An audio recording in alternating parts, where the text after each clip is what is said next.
शरद पवार की पार्टी का एक नेता अनिल देशमुख 100 करोड़ की वसूली करवाता है, दूसरा अजीत पवार 1000 करोड़ के टैक्स की चोरी करता है और तीसरा नवाब मलिक ड्रग मामलों का जानकार बना फिरता है। तो इसलिए कि करीब 8 महीने ड्रग मामले में जेल भुगत कर जमानत पर निकला समीर खान उसका दामाद है।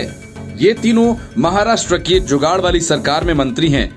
इनमें से एक अनिल देशमुख ने तो अपने पद से इस्तीफा दे दिया और जांच एजेंसीज के चंगुल से भागा फिर रहा है।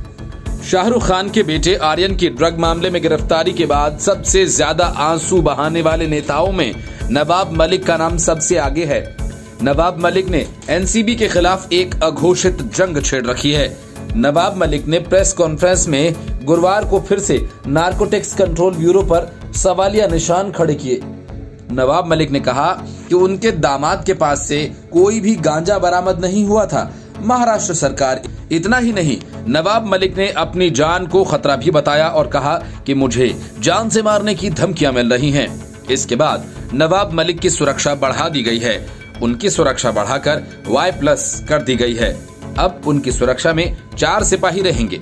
इससे पहले उनके साथ एक बॉडीगार्ड रहता था।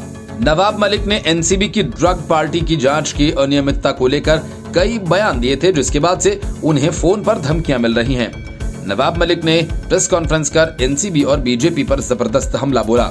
उन्होंने कहा कि मैं पिछले कुछ समय में एनसीबी की कई बातें उजागर की है, मुझसे इसी का बदला लिया जा रहा है। उन्होंने कहा कि बीजेपी के लोग कह रहे हैं कि नवाब मलिक का दामाद समीर खान ड्रग डीलर है। मेरे ऊपर कई तरह के राजनीतिक हमले हो रहे हैं। मेरे दामाद को एनसीबी ने फंसाया है। मेरे दामाद का नाम ड्रग मामले में आने के बाद से मुझ पर तरह तरह के कमेंट्स किए जा रहे हैं। मेरी बेटी ट्रॉमा में थी, उसके छोटे छोटे बच्चों के दिमाग पर इसका बुरा असर हुआ। नवाब मलिक ने कहा कि पूर्व मुख्यमंत्री देवेंद्र फडणवीस ने भी मुझ पर हमला किया। उन्होंने आगे कहा कि जब से मैंने मनीष भानुशाली और बीजेपी से उनके संबंध का मामला उठाया, उसके बाद से बीजेपी मुझ पर हमलावर है।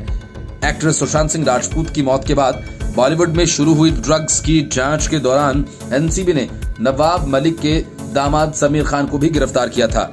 8 महीने से ज्यादा समय तक जेल में रहने के बाद कुछ दिनों पहले ही उसे जमानत मिल सकी है।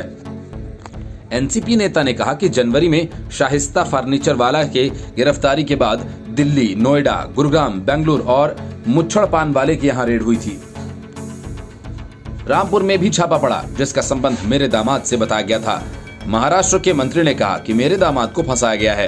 एनसीबी ने जिसे 200 किलो गांजा बताया था, वो दरअसल में थोड़ा सा मैरिजुआना था, जो शाइस्ता फर्नीचर वाला के पास से मिला था। जो पकड़ा गया वो हर्बल मेडिसिन थी। सबसे बड़ा सवाल तो ये खड़ा होता है कि इतनी बड़ी एजेंसी तंबाकू और गांजे में फर्क नहीं कर पाती। Bureau report, news of India.